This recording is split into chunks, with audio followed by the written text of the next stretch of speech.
ஓம் குருவே துணை. ஓம் திருச்செந்தூர் முருகனுக்கு அரோகரா. ஓம் ஸ்ரீ ஆண்டாள் திருவடிக்கு சரணம்.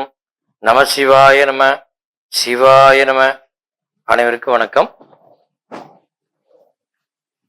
கண் திருஷ்டி அப்படின்னு சொல்றோம். இப்ப இந்த கண் திருஷ்டிங்கிறது எப்படி விளக்குவது? கண் திருஷ்டினா என்ன? அந்த கண் திருஷ்டி எது மூலமா வருது? அது எப்படி நம்மள தாக்குது? தாக்குனப்பனால அதனுடைய சோதனை என்ன? நமக்கு எப்படி எல்லாம் நடக்குது அப்படிங்கிறத முதல்ல அடிப்படையே பார்ப்போம். அதாவது கண் திருஷ்டிங்கிறது ஒரு கண் அப்படின்னு சொல்றோம். நம்ம கண்ணுல மிகப்பெரிய சக்தி உள்ள ஆற்றல் இருக்கின்றது. இந்த ஆற்றல் என்ன செய்யும்? நம்முடைய என்ன எண்ணங்களை வைக்கின்றோமோ அந்த எண்ணத்தை நோக்கி அந்த கண் போய் அந்த பார்வையில தாக்கும். அப்ப அந்த கண் பார்வையினால தாக்கும் போது என்ன ஆகும்னா நம்முடைய உடல் பலகீனம் அடையும். ஏன்னா ஒரு கண் பட்டுச்சுன்னா பரவாயில்ல, பல கண் படுறதுனால ஒவ்வொரு கண்ணுக்கும் ஒவ்வொரு சக்தி இருக்கும். நம்ம உடல்ல எவ்வளவு இணைஞ்சிருக்குதோ அது போல பல கண்களில் பல விதமான எனர்ஜிகள் இருக்கும். எந்த எனர்ஜி அதிகமா இருக்குது, எந்த எனர்ஜி கம்மியா இருக்குன்னு நம்ம சொல்ல முடியாது. அப்ப அதனுடைய தாக்கத்தை பொறுத்து நம்மளை பாதிக்கும். அப்ப இந்த கண் திருஷ்டி எந்த மாதிரி தாக்கும் அப்படின்னா, ஒருத்த கண்ணை பார்க்கறான், நம்மள பயங்கர நல்ல வளர்ச்சியில் இருக்கிறோம், நம்மளை பார்த்த உடனே அவன் அடிபட்டு சாக மாட்டானா அப்படின்னு நினைக்கிறான்னு வச்சுக்கங்களேன். அந்த கண்ணுடைய பார்வை அதை நினைச்ச மாதிரியே அந்த ஸ்கேன் பண்ணி நம்மளை கொண்டு அனுப்பும் நமக்கு. அப்ப என்ன ஆகும்? அவனுடைய நினைச்ச அந்த எண்ண தாக்கம் நம்முடைய கண் வழியாக நம்ம போகும்போது மனநிலை மாறிடும். அப்ப எங்க போறோம்னே தெரியாம நம்ம போவோம். அப்ப போய் ஆக்ஷன் ஆயிடுவோம். இதுதான் கண் திருஷ்டிங்கிறது மிகப்பெரிய கொடுமை. அதான் சொல்லுவாங்க, எதை வேணாம் படலாம், கண்ணில் மட்டும் படக்கூடாதுன்னு சொல்லுவாங்க. அப்ப எப்படி சார் நான் எல்லாமே சுற்றித்தானே ஆகணும்? கண் திருஷ்டினா அதுக்காக நான் சுத்தம் வீட்லயே உட்காந்துருக்க முடியுமா அப்படின்னு நீங்க ஒரு கேள்வியும் கேட்கலாம். தப்பு இல்லை. ஆனா கண் திருஷ்டியினுடைய பார்வை நமக்கு குறையணும், நமக்கு எந்த பாதிப்பும் வரக்கூடாது அப்படின்னா நம்ம வீட்டுல என்ன பண்ணுவோம்? நம்ம தாத்தா பாட்டி எல்லாம் பாத்தீங்கன்னா அந்த காலத்துல மிளகாய் 21 மிளகா இல்ல 48 மிளகா இந்த மாதிரி போடுவாங்க. என்ன படி வச்சிருப்பாங்க, அரிசி இழக்கிற படி இருக்கும். அது அந்த மிளகாயை போட்டு அதுக்குள்ள இன்னொன்னு போடுவாங்க, கடுகு, வெண்கடுகு போடுவாங்க. வெண்கடுகு போட்டு வீதியில போற மண் அள்ளி உள்ள போடுவாங்க. அப்புறம் வீட்டோட கூரையை கிள்ளி போடுவாங்க. இந்த வீட்டுக்காரதான் நம்மளை பேசினா, அந்த வீட்டுக்காரதான் பேசினா சொல்லி அந்த கூரை கிள்ளிட்டு வருவாங்க.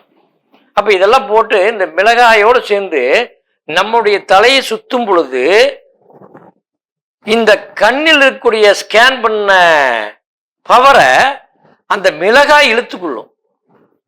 இழுத்தப்பட தீயில போட்டு எரிப்பாங்க.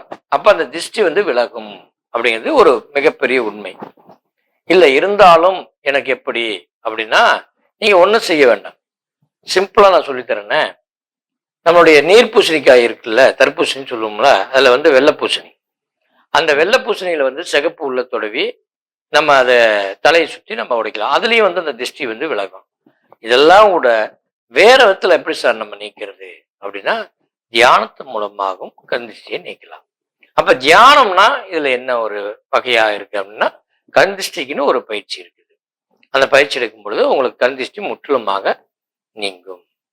அப்ப இதை எப்படி செய்கிறது அப்படின்னா, நீங்க ஒண்ணு சிம்பிளா உட்காந்துட்டு வாயை மூடிட்டு இடது மூக்குழியா காத்து வர மாதிரி இழுத்து அடக்கி வலது மூக்குழிய விடணும். வலது மூக்குழியா காத்து இழுத்து அடக்கி இடது மூக்குல விடணும். இதை எப்படி விடணும்னா பாருங்க, வலது கையை வச்சுட்டு இப்படி இடது மூக்குழிய இழுக்கிறோம். இழுக்கும் போது ஒரு 8 முறை இழுக்கிறோம். இழுத்துட்டு 32 முறை நிறுத்துறோம். 32 முறை நிறுத்திட்டு 16 முறை விடுறோம். 16 முறை இழுத்துட்டு 32 முறை வைக்கிறோம். அடுத்தது 16 முறை விடுறோம். இந்த மாதிரி மாற்றி மாற்றி அமைக்கும் பொழுது 7 முறை செய்யணும். இது நாடி சுத்தின்னு பேர் இருக்கு. இதை செஞ்சுட்டு அடுத்தது நம்ம மகாமந்திரத்துக்குள்ள போகணும். இப்ப இந்த மகாமந்திரத்தை அடுத்து செய்யணும். செய்யும்போது என்ன ஆகும்னா, இந்த பிராண காற்று தான் தடைப்படும். கண் திருஷ்டி வரும்போது எப்படி தடைப்படும் அப்படின்னா, பிராண காற்று சரியாக இயங்காதனால நம்முடைய உடலை பாதிக்க வைக்கும். அதுதான் அந்த காலத்துல என்ன பண்ணுவாங்க, இந்த கண் திருஷ்டி பட்ட உடனே எந்திரம் கட்டணும், சரியா போயிடும் சொல்லுவாங்க. ஏன்னா செம்பு தட்டுல எழுதி நம்முடைய இடது கையில கட்டும் பொழுது பிராண காற்றை ஓபன் பண்ணும். அப்ப இந்த ஓபன் பண்ற செம்பு எந்திரம் கட்டுறோம் நம்ம, அதே வழியை நம்ம மந்திரங்களை உபதேசம் பண்ணும்போது பிராங்க காற்று மூலியமாக ஓப்பன் ஆகி இந்த திஷ்டி விலகிடும். இப்போ அதுக்கு நம்ம மகா மந்திரம் சொல்றோம், அது மாதிரி செய்யுங்க, சிறப்பா இருக்கும்.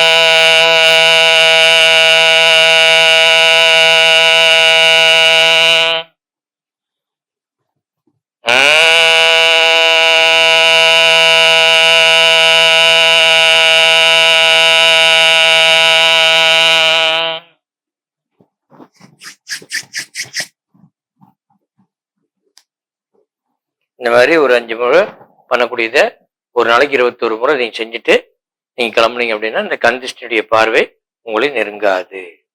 இது மிக குறுகிய வழி. இதை செய்யுங்கள். வாழ்க்கை வளமாக மகிழ்ச்சியாக வாழுங்கள். நன்றி, வணக்கம்.